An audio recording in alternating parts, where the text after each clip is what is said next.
예, 예배란 무엇인가 16번째 시간입니다. 예, 우리는 지난번에 일반적인 성도들의 예배 가운데서 모든 예배들은 바로 우리가 주체가 되는 게 아니고 머리 대신 그리스도께서 예배를 우리를 통하여 드리게 하는 걸로 배웠습니다. 그래서 우리가 이제 포도나무 가지가 포도나무를 떠나서 열매를 맺을 수 없는 부분에서 바로 요한복음 15장 부분을 우리가 공부하고 있습니다. 그래서 포도나무가 도대체 어떻게 자라고 가지치기는 무엇인지 왜 이런 것을 해야 되는지 성경 내용은 이렇게 나오지만 우리가 그동안 자세히 공부를 안 했기 때문에 잠시 이 시간에 포도나무를 어떻게 자라는지 우리나라 재배 블록을 통해서 어떻게 포도나무를 재배하는 것을 과정을 잠시 살펴봤습니다. 그래서 이제 이분이 이렇게 농사를 통하여서 살펴본 결과 참 너무나도 힘들구나. 그냥 우연히 포도나무가 열매를 맺히는 게 아니고 이렇게 끊임없는 이제 전지 작업을 통해서 가지치기 작업을 통해서 포도나무가 형성되는구나. 그리고 하나하나가 포도나무가 작은 그 순을 시작해 가지고 나중에 그렇게 큰 두 그루의 나무 속에서 180송이라는 데는 엄청난 포도가 열린다는 거 참 상상도 못했는데 참 이번 블록을 통해서 자세히 한번 살펴봤습니다. 얼마나 하나님의 그 자연 만물의 섭리가 놀라운지를 또 깨닫게 되는 계기가 되었습니다. 진짜 철저하게 계속 제거함으로 말미암아서 오히려 진짜 온전한 열매가 맺힌다는 거. 자, 그래서 이 성경 본문 내용하고 너무나도 일치되는 그런 부분을 한번 살펴봤습니다. 그리고 난 다음에 이제 이 부분이 마지막에 이왕 포도나무 하는 김에 자기가 또 정원에 복숭아나무 한 그루도 심었는데 이왕 전지 가해를 든 김에 가지치기를 했다는 그림입니다. 그래서 이렇게 복잡한데 가지치기를 하니까 이렇게 말끔하게 되었다. 이렇게 이제 했습니다. 그런데 이제 이 사진을 이제 이 내용을 보고 아마 집사람이 하는 얘기인 것 같습니다. 우리 경자왈 가지가 다 잘라버리면 어디에서 복숭아가 열려라고 이제 이렇게 많이 치니까 도대체 이렇게 많던 가지 속에서 너무 많이 치니까 이제 잘 모르겠죠 아무래도. 그러니까 이걸 걱정이 돼가 하는 소리인 것 같습니다. 가지가 다 잘라버리면 어디에서 복숭아가 열려. 그래서 이분 얘기가 그동안 그렇게 실한 가해를 자급자족하게 해줬는데도 아직도 못 믿고 저런 소리를 하다니 하면서 저렇게 참자 참아 하면서 그런 표현을 하고 있습니다. 그래서 우리가 이제 상식 일반적으로 없는 사람들은 도대체 이해가 안 된다는 거죠. 그렇게 수많은 가지치기를 해가지고 포도나무가 열린다는 거. 저도 이렇게 이번에 이 블로그를 통해서 자세히 봄으로 말미암아서 이렇게 가지가 열리는구나. 자, 그래서 놀랐습니다. 이렇게 멀쩡한 진짜 아무것도 없는 이런 상태 말입니다. 이런 상태, 이렇게 가지를 깨끗하게 쳤는데도 불구하고, 자, 이제 이분 포도나무가 두 그루가 이렇게 많은 가지를 짓는데도 불구하고, 이렇게 많은 180송이나 되는 이런 열매가 맺힌다는 건 저도 상상을 하지 못했습니다. 자, 그래서, 일단 우리나라, 어떤 농사를 통해서 잠시 포도나무가 도대체 어떻게 자라고 왜 이렇게 하는지 이제 성경의 문화를 이해하기 위해서 잠시 살펴봤고요. 자, 그 다음에는 이제 구체적으로 아까 유모세를 제가 말씀드렸죠. 그 선교사 유모세가 이 저자의 내용을 통해서 이 책 내용을 통해서 어떻게 이제 진짜 이스라엘에서는 어떤 농사를 통해서 짓는지 구체적으로 이제 한번 살펴보도록 하겠습니다. 자, 요한복음 15장 2절 말씀은 성서시대 이스라엘의 포도농사법에서 나온 독특한 표현이다. 포도나무의 특징은 길게 뻗어나가는 가지 있다. 자, 그래서 오늘날에는 Y자 철사를 박아 놓았기 때문에 포도나무 가지는 철사를 따라 감아 올라가면서 원 없이 자랄 수 있다. 그러나 성서시대 포도나무의 포도제법은 오늘날과 전혀 달랐다. 당시에는 철사가 귀했으므로 포도나무는 뱀처럼 땅을 기어갈 수밖에 없었다. 자, 사진을 다시 한번 볼까요? 그래서 이렇게 처음에 보면요, 사실 철사 얘기가 나오는데 지금 여기 있죠, 절사, 그죠? 예, 그래서 작은 가는 절사도 있고 또 큰 줄기로 기둥을 거의 이제 요즘 같은 경우에는 그 당시엔 나무로 이렇게 기둥을 세웠지만 보면은 거의 다 이 포도나무를 이렇게 뭡니까 이렇게 철로 그죠? 이렇게 세웁니다. 기둥을 이렇게 철로 세워가지고 또 작은 철사를 해가지고 그 타고 가게끔 이런 것이 없다면 거의 뭡니까 이 무거운 것이 어떻게 되겠습니까? 예? 보십시오. 나무 줄기는 얼마나 적습니까? 그죠? 그런데 이러한 나무가 그대로 땅에 다 맺혀가지고 한없이 땅 쪽으로 뻗어날 거 아닙니까? 그래서 바로 이런 얘기를 하는 겁니다. 자, 다시 이제 돌아가면요. 그런데 그래서 포도나무는 뱀처럼 땅을 기어갈 수 없다는 말이죠. 그런데 문제는 땅에 닿은 포도 가지는 열매를 제대로 맺을 수 없다는 것이다. 왜? 이 당시에 그랬다는 거예요. 포도나무를 이렇게 재배할 때 지금처럼 많은 철사와 어떤 기둥이나 그런 것이 부족하기 때문에 아마 그냥 처음에는 그냥 대충 땅에 있는 그대로 이제 자연 그대로 재배를 했다. 그런 말입니다. 그래서 열매를 제대로 맺을 수 없다는 것이다. 왜? 땅에 닿게 되면 포도나무 가지가 우기에는 땅에 닿는 부분이 습기로 인해 썩게 되고 또 근기에는 자체적인 뿌리를 내리다 보니 본뿌리에서 영양분을 제대로 공급받지 못하기 때문이다. 자, 그래서 참 이게 이렇게 되면은 뭡니까? 이 줄기가 뻗어나가면서 또 자체에서 또 뿔을 내린다는 거예요. 그러면 본 뿔에서 영양분을 받아야 되는데 제대로 영양분을 받지 못하고 이중적으로 영양분을 받게 된단 말입니다. 그래서 성시대 농부들은 땅바닥에 다 과실을 맺지 못하는 가지를 적절하게 처리해 주어야 했다. 이때 방법은 가지를 들어주어 밑에 돌을 기어 놓음으로써 과실을 잘 맺도록 도와주는 것이다. 그 당시에는 이제 그랬다는 거죠. 그래서 반면 과실을 잘 맺는 가지는 장가지를 쳐주는 전정 작업을 통해 가지고 자잘한 포도 열매가 아니라 극상품의 포도 열매를 맺도록 도와줬다. 예.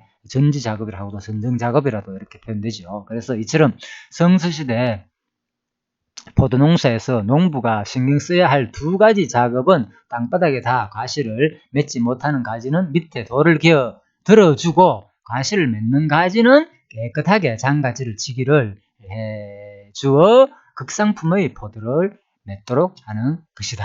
자, 이렇게 되어 있습니다. 그래서 이제 이러한 과정을 저도 사실 잘 몰랐는데, 자, 일단은 우리나라 그 포도 비례법을 통해서 소개되는 블로그를 통해서 한번 살펴봤고요. 이번에는 자, 이스라엘 사람들 고대는 어떻게 포도나무를 재배를 했는지 그것을 지금 살펴보는 중이었습니다. 그래서 이제 장가지 치기 하는 이 작업이 이제 전정 작업이라 그러는데 물론 요거는 전문적 용어이기 때문에 약간 차이가 납니다. 일반적으로 이렇게 이제 같은 개념으로 알고 있습니다.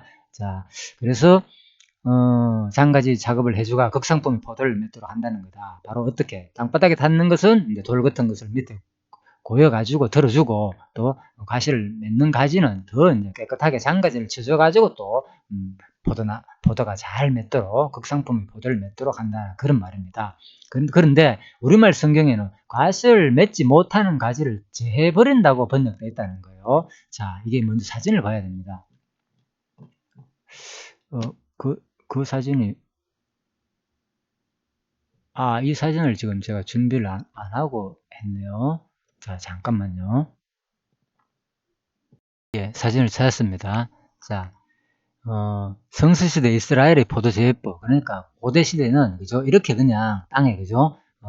포도나무가 이렇게 쭉 가지를 계속 뻗어나가면 땅에 닿으니까 열매가 썩게 되고, 그죠? 비가 오게 되면은, 그래서 돌 같은 거를 받쳐줬다, 들어줬다는 겁니다. 그리고 이제 일반적으로 요즘 현대에는 이런 식으로 근데 나무나 철제를 사용해가지고 기둥을 만들어가지고 이제 Y자 형태를 가지고 뭐 아까 전에 보니까 거의 Y자 형태는 아니고 일반적으로 그죠 기역자, 디귿자 이런 형태로 사용하고 있는데요. 아무튼 그 당시에는 현대 이스라엘 재배법에는 이런 식으로 아무튼 위쪽으로 뻗어나게끔 이렇게 이제 철사나 이런 만들어준다 기둥을 그런 내용입니다.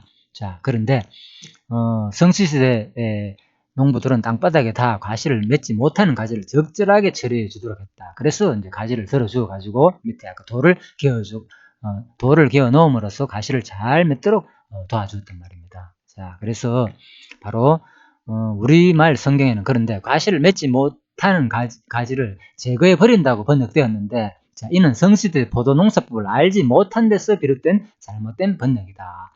물론 영어 성경에도 커도 테이크어웨이로 번역해 우리말 성경과 똑같은 오류를 범하고 있다. 여기서 재버린다는 말은 당연히 들어주신다로 고쳐야 한다. 장가지를 쳐주며 제거해버리는 가지는 오히려 과실을 잘 맺는 가지이기 때문이다. 그런데 왜 영어 성경과 우리말 성경은 이 부분에서 오역한 것일까? 이는 제거해버린다에 해당하는 헬라 원어 속에 그 해답이 있다. 자, 헬라 원어 속에 해답이 있다고 했습니다.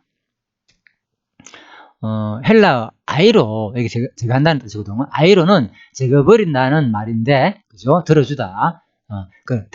테이크어웨이가 들어주다, 리프트업. 그러니까 제거한다는 말과 들어주다라는 의미를 모두 가지고 있습니다. 자, 모두 가지고 있다고 되어 있네요. 우리말문이 하늘에서 내리는 눈, 우리말 이제 눈이 그죠? 하늘에서 내리죠. 우리말 보면 눈이 하늘에서 내리는데, 눈과 사람 사이에는 같은 눈 아이의 의미를 가지고 동일한 것과 같은 의미다. 그죠? 그 선호와 아이는 그렇죠. 눈하고 다르지만 우리말은 똑같은 눈이잖아요. 그러니까 이스라엘 말 언어 중에서도 같은 말이 있다는 거예요. 같은 이치다는 거예요. 그래서 헬라 아이로가 어떤 뜻을 갖느냐는 문맥을 통해서 구별할 수밖에 없다는 거죠. 그렇겠죠. 문맥을 통해서. 성서시대 포도농사법을 알지 못하면 당연히 요한복음 15장 2절을 읽을 때 단순히 제거해버린다로 오해할 수 있다는 겁니다. 그런데 이것은 아무리 히브리어와 헬라어의 실력이 뛰어나도 성경 번역에 오류가 발생할 수 있는 이유가 여기 있다는 거예요. 그래서 이 문맥을 쪽으로 먼저 해석해야 되고, 또 문맥만 아무리 보더라도 뭐라고요? 그 문화를 이해하지 못하면 그 문맥을 제대로 해석하지 못하는 거예요. 그래서 적정한 용어를 사용할 수 없다는 겁니다. 그런데 더 큰 문제는 번역성 오류가 말씀을 전혀 다른 의미로 만들어 버릴 수 있다는 데 있다. 땅바닥에다 과실을 맺지 못하는 가지를 제거해버린다고 해석하면 무시무시한 심판으로 이해되지만, 들어주신다고 해석하면 연약한 우리들을 위로해주는 놀란 권면의 말씀이 되는 것이다. 자, 다시 한번 볼까요? 예, 그렇죠. 들어준다. 그죠? 들어주게 되면 이 당시 이렇게 했다는 거예요. 그러니까 이 당시의 표현으로 의한다면 지금처럼 이렇게 철제와 나무를 쌓아가지고 이렇게 확실하게 이제 뭡니까 포도나무 줄기를 들어줘가지고 이렇게 다들 쉽게 하지만은 예전에는 이렇게 이런 농사가 아니었다는 거예요. 거의 가지들이 땅에 나와가지고 고장 밑에만 조금 받쳐주는 이런 거. 그러다가 점점 발전되면은 이제 실제로 이제 들어주게 되고, 그죠? 그래서 뭐 설마 그랬을까? 농사법을 그걸 몰라가지고. 근데 제가 있잖아요. 자, 제가 하나 그렇다면 이걸 소개 한번 드릴게요. 진짜 이런 오류가 있을 수 있다는 게. 자, 여기 한번 볼까요? 자, 북한 식량난의 원인이 뭐냐? 밥 굶는 이유. 출처, 서일부 작성자, 2019년입니다. 그렇게 오래 안 됐습니다. 자, 네이버에서 나온 글입니다. 네이버. 자, 북한은 왜 이렇게 못 살고, 못 먹고 못 사는가라는 질문에 대한 근본적인 원인을 한번 살펴볼 필요가 있다. 핵개발 때문에, 지나치게 과중한 국방비 문제, 그것들보다 좀 더 원초적인 문제가 있다는 겁니다. 북한에서 주체라는 말이 들어가면 김일성의 내피셜로 만들어진 지식으로 그가 직접 해당 분야에 개입하고 지시하는 것이라 봐도 무방하다. 주체사상, 주체의학 등이 있는데 정책을 실시한 후 결과가 좋지 않으면 당성과 충성심이 부족해서 결과가 안 좋다며 해당 책임자를 총살하는 구조라고 한다. 자, 문제는 김일성의 그 주체가 농업 정책을 수립하면서 대두된다. 주체농법이라는 것을 내세워 토지 경작률을 높여 생산성을 극대화하겠다는 것인데, 결과적으로 이 주체농법이 북한 식량난 원인이 되어버린 것이다. 자, 아무튼 자세히 알지 못한다면 설명 그렇습니다. 일반적인 이제 산이나 이런 데 보면 계단식으로 이렇게 농사를 짓고, 자, 농가밭 농사를 짓고, 계단식 농법이죠. 자, 그런데 그럼 이주체농법은 도대체 무엇인가? 산지 개간을 하여 밭작물을 심겠다는 것인데, 그 문제는 그 방법이다. 위의 사진처럼 산지에 농업을 하기 위해서는 계단식 밭이나 논을 일구어야 한다. 그런데 볼까요? 바로 이 산지 내 밋밋하게 돼버렸잖아요. 보시죠. 이게 북한 사진 모양입니다. 그런데 밋밋하게. 이게 무슨 현상이냐 도대체.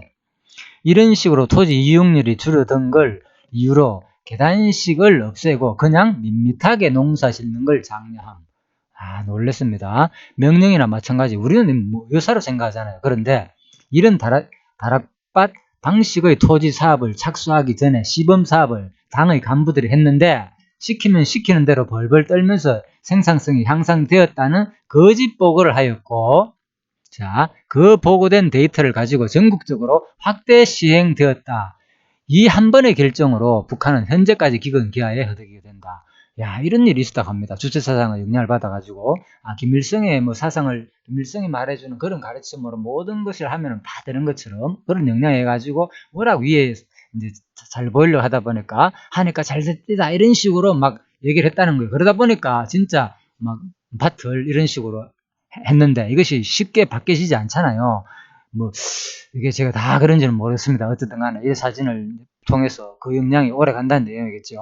그래서 현재까지 기근 기아에 허덕이 된다는 얘기입니다. 자, 다락밭이 문제가 되는 이유는 바로 산사태에 취하기 때문이다. 비가 내리면 산사태가 일어나고 그 토사물이 흘러내려 평지에 있는 논밭까지 해를 끼친다. 이런 현상이 그치지 않고 전국적 산사태 발생을 이어져 북한의 농업은 돌이킬 수 없는 회복이 불가능한 상태까지 오게 된 것이다. 이렇게 평지까지 훼손된 농지에 대해 전문가들은 향후 수백 년간 제대로 농작물 수확은 어려울 것이라고 예측하고 있다. 현재 수출로 먹고 사는 대한민국과는 달리 북한은 농업경제가 전체 GDP의 5분의 1을 GDP의 5분의 1을 차지하고 있다. 농업경제가. 북한이 지금 당장의 국방 예산을 줄여도 가난한 이유가 여기에 있다는 거죠. 자, 그래서 출처는 북한 식량 원인에 있습니다. 바꾸는 이유 작성자 서일구입니다. 자, 그래서 제가 다시 돌아가면요. 바로 우리들이 그동안에 이제 이런 설마 그러니까 예전에는 그냥 뭐라고요? 이렇게 뭐 돌을 받쳐 가지고 이렇게 농사를 지었을까? 이런 것을 보면 지금 우리 현대 농법으로는 도저히 이해가 안 되잖아요. 근데 지금 뭡니까? 현대에 비하면 이건 벌써 예수님 당시만 해도 2000년이고, 그죠? 엄청나게 오래됐단 말입니다. 그래서 충분히 이 내용이 아마 지금 현대 내용으로 돌아볼 때 북한에서 농사 짓는 거 이런 방법을 보더라도 충분히 설득력 있는 말로 제가 이해가 돼서 이걸 잠깐 찾아가지고 말씀드리는 겁니다. 그래서 결국은 이제 원어의 번역 문제였다. 그죠?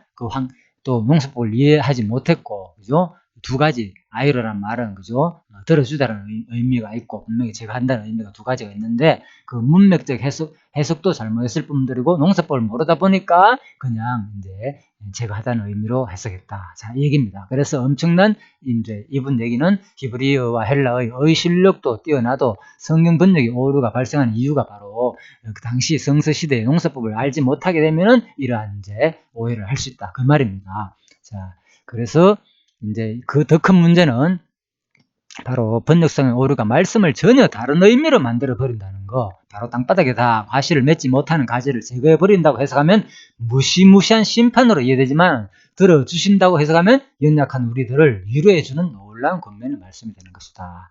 자, 우리 한 사람 한 사람은 포도나무의 가지들이다. 때로 과실을 맺지 못할 수도 있고 잘 맺을 수도 있지만 상황과 결과에 따라 그렇게 요동하지 않아도 된다. 왜? 농부이신 하나님께서 과실을 맺지 못하는 가지는 들어주시고 잘 맺는 가지는 장가지를 쳐서 하나님이 기뻐하시는 최상급의 포도 열매를 맺도록 부지런히 일하시기 때문이다. 아, 해석이 참 놀랍지요. 뭡니까? 주체가 바로 농부. 예, 그래서 농부신 하나님께서 가지를 맺지 못하는 가지를 들어주시고 잘 맺는 가지는 장가지를 쳐서 하나님이 기뻐하시는 최상급의 포도 열매를 맺도록 이렇게 부지런히 일한다는 겁니다. 이 과실의 주체가 열매 맺는 주체가 바로 가지가 아니고 스스로 농부라는 거 당연히 맞죠. 예, 그래서 이 성경도 그런 식으로 읽어야 되는데 구체적으로 그런 내용들이 보니까 그냥 주체가 누구냐 전부 다 성경이 주체로 인간으로 보기 때문에 우리가 다 농사를 짓고 이렇게 하면은 열매 맺지 못하는 과실을 자아라 버린다 이렇게 나오니까 내가 다 한다고 생각하니까 그런 모든 게 지금 인간의 자유주의가 있고 인간 행위에 따라 가지고 심판하는 하나님으로 표현이 되어 있는 거예요. 그래서 이거는 과정과 결과를 말하는 것이고 근본은 바로 하나님이다. 농부는 그죠? 자 이렇게 보면 되겠죠. 그러므로 가지에 불과한 우리들은 그저 참 포도나무신 예수님께 붙어 있기만 하면 된다. 아무리 힘들어도 가론유다처럼 은혜의 진리를 박차고 뛰어나가지만 않으면 된다. 가지가 좋은 가시를 맺는 최상의 방법은 그저 진득하게 버티기이다. 자, 그래서 끊임없이 자 이분도 결국은 이제 자유의지를 참 인정하고 있죠, 그죠?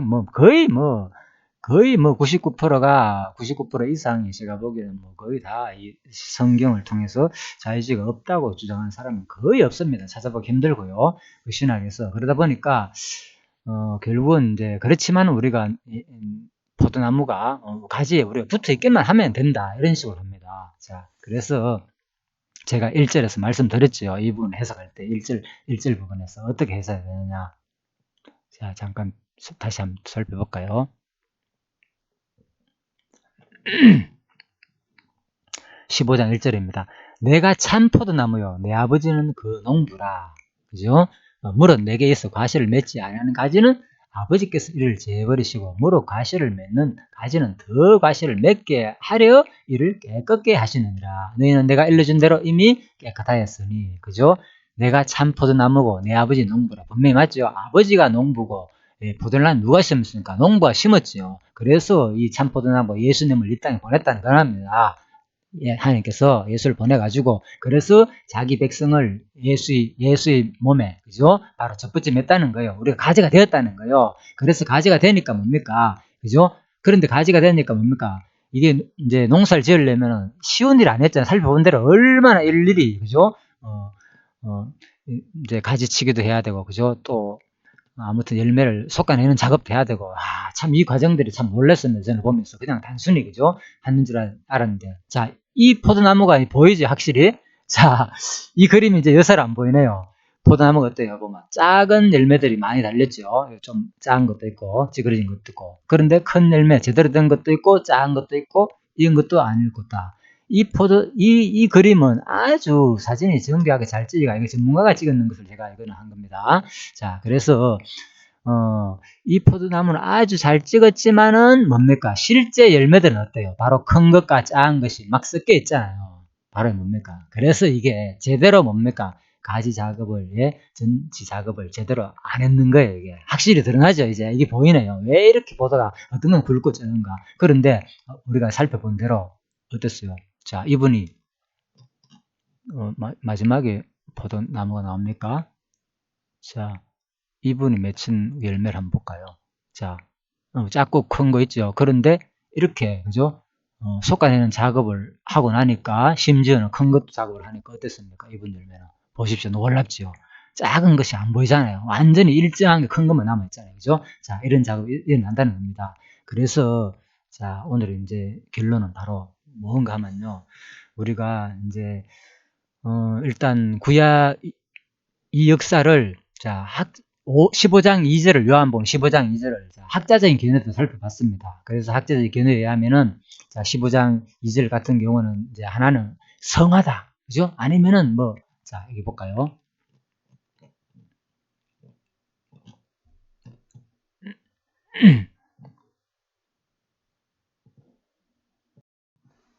여기 있죠. 예. 15장 2절 같은 경우에는 성화라고 본다고 했잖아요. 그죠? 이를 깨끗하게 하는 부분, 성화. 그리고 15장 3절부터 같은 경우는 징의. 그죠? 구원의 뭐, 9단계 이런 게 있잖아요. 그죠? 조직신학에. 그래서 그런 내용 가운데서 바로 징이다. 이거는 왜? 징의는 하나님께서 주시는 거니까, 하나님께서 믿음으로 깨끗해지니까 징의를 받았고, 그렇지만은 우리가 가지를 제거해버리고 깨끗하게 되는 그 과정은 성화라고 보는 거죠. 15장 2절과 15장 3절을 요한보고, 자, 그래서 이 성하고 징의 간에 지금 이 내용 속에서 이런 것을 말하기보다는 바로 하나님께서 우리를 바로 뭐 하신 내용이냐. 그래서 강론집에서는 어떻게 해석했습니까? 그죠? 물론 이것은 가룟 유다, 결실을 잘라내는 것은 가룟 유다를 말하는 것이고 해석했고요. 일반 학자들도 이렇게 해석한다고 했죠. 같은 견해를 가지고 있고. 그런데, 자, 이제 이 문화적인, 그 당시 이제 이스라엘 농사법에 의한 해석을 본다면, 또 원어를 통해서 본다면은 아마 이것은 재버린다는 것이 아니고, 그죠? 가지를 들어가지고 열매를 맺기 위한 과정으로 봐야 된다. 그래서 제가 한다는 말이고 들어 올린다는 두 가지가 뜻있기 때문에. 그런데 주석만 보더라도요, 이분에서 원어 대전에서 아이로라는 말을, 그죠? 아이레이 하면서 여기서 제거한다 하고 치우다, 없이 한다, 제거한다만 얘기를 언급하고 있거든요, 지금. 옥스퍼드 원어 대전에는요, 분명히 이제 들어 올린다는 개념을 지금 설명하지 않고 있습니다. 그런데 분명히 이제 사전을 찾아보면요, 들어 올린다는 개념이 있습니다. 자, 한번 찾아볼까요? 예, 이 사전은요, 바이블렉스 원어 사전입니다. 그래서 10.0 사전인데요. 자, 아이로 있죠, 그죠? 자, 들어 올리다, 빼앗아가다. 분명히 빼앗아간다는 거하고, 그죠? 자, 두 가지가 들어 올린다 있잖아요, 그죠? 자, 그래서 빼앗아가다, 들어 올라가 동시에 있습니다. 그죠? 아이로는 땅에서 들어 올린다. 분명히 있죠? 땅에서 들어 올린다, 운반하기 위해 들어 올린다, 빼앗아가다. 분명히 두 가지 동시에 다 있습니다.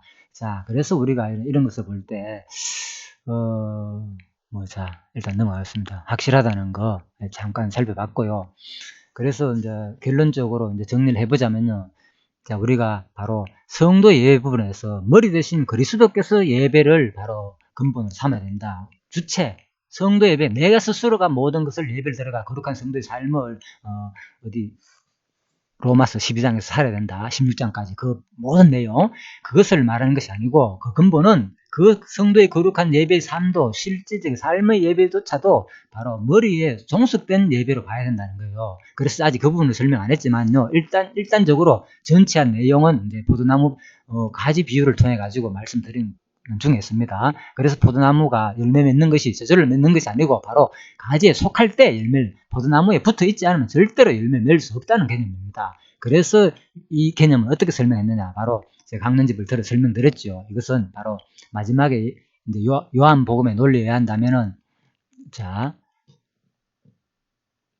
말씀을 격려해 준비하는 내용이다. 그래서 마지막에 돌아가시기 전에 마지막에 뭡니까? 마가 다락방에서 그죠? 그 성만찬을 하면서 떡을 떼면서 말씀을 전하는 장면이잖아요. 그래서 걱정하고 염려하는 그들에게 이제 뭐 내가 가더라도 걱정하지 마라. 틀림없이 포도나무 바로 말씀으로서 격려하고 이제 귀천하실 것을 준비하는 내용이 하늘로 올라가실 것을 그죠? 그래서 포도나무의 비유를 통해 가지고 아버지님이 제자들에게 관계를 가르쳐 준다는 거예요. 내가 너희들을 사랑하고 너희들 사랑하라.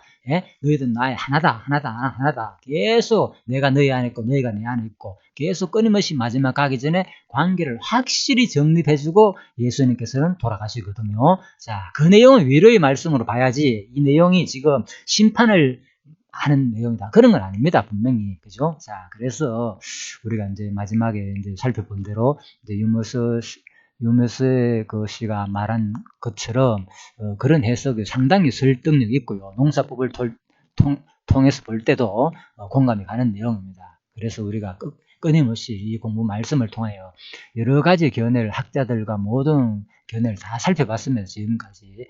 자, 그래서 여러분들이 어느 것이 옳고 그런 거에 대해서는 이제 어느 정도 마음에 갈 줄 압니다. 저는 아무래도 이제 이 내용이 마음에 가고요. 그렇지만은 결국은 이제 우리가 마지막에 이제 하나 분명한 것은 뭡니까?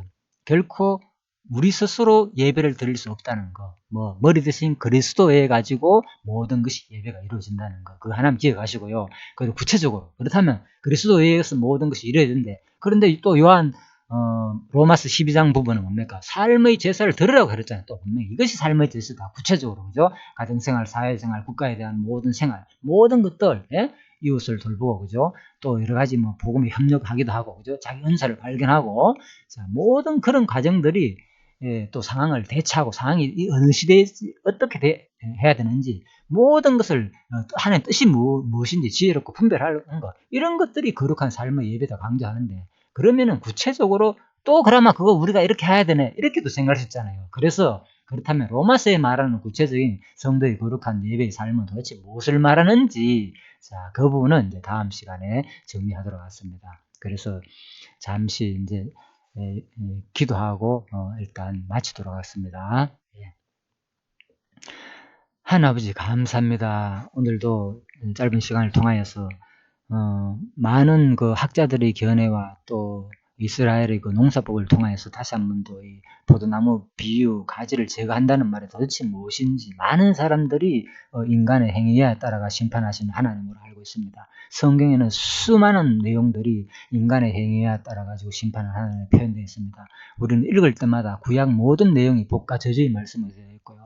그리고 예수님의 가르침도 진짜 우리들이 행하면 너희들은 마음과 뜻과 정성을 다해서 예수님을 사랑하라고 했습니다. 그리고 사랑하지 않은 자는 내 안에 거하지 않는다고 말씀하였고요. 그리고 또 신약 성경도 마찬가지입니다. 우리 행함이 없는 믿음은 또 죽은 믿음이라고 그랬고 성경의 수많은 내용들이 또 그렇게만 된 것이 아니라 직접적으로 명령문으로 되어 있습니다. 많은 내용들이 또 실제 명령으로 되어 있습니다. 그래서 다음 시간에 도대체 그 명령으로 되어 있는 모든 내용이 무엇이고 또 마지막에 로마서에서 12장부터 마지막 16장까지 말하는 게 성도의 거룩한 삶이 도대체 무엇을 의미하는지 진짜 하나님의 과연 그 내용도 하나님의 살아계신 자기의 존재와 속성을 계시하신 말씀으로 확실히 해석될 때 우리가 분명히 이 본문에서 그래서 어려워하지 않고 진짜 모든 것이 나로 말미암지 않고 단순히 하나님이 하신다로 끝나지 않고 그 내용의 의미는 도대체 무엇인가 바로 그것을 살펴보려고 합니다. 하나님께서 지혜를 주시옵시고 이 강의가 끝까지 또 이 듣는 이들로 하여금 같이 공감을 하며 참으로 이 시대에 필요한 강의고 참으로 너무나도 많은 사람들이 혼탄하고 도대체 성경이 무엇인가 어려워하는 사람들이 많이 있습니다. 들을 때마다 헷갈리고 어떨 때는 하나님이 하신다 그랬다가 또 어떨 때는 또 인간이 해야 될 부분을 얻는 중에 또 강의를 하는 사람도 있습니다. 하나님 아버지 지금 이 말씀을 통하여 한 번 더 온전히 성경은 오직 하나님의 존재와 속성을 계시하는 말씀에서 확실히 깨달을 수 있는 저희들이 되게 하여 주시기를 간절히 바라오며 모든 것을 감사드리며 예수님 이름으로 기도드립니다. 아멘. 예, 수고하셨습니다.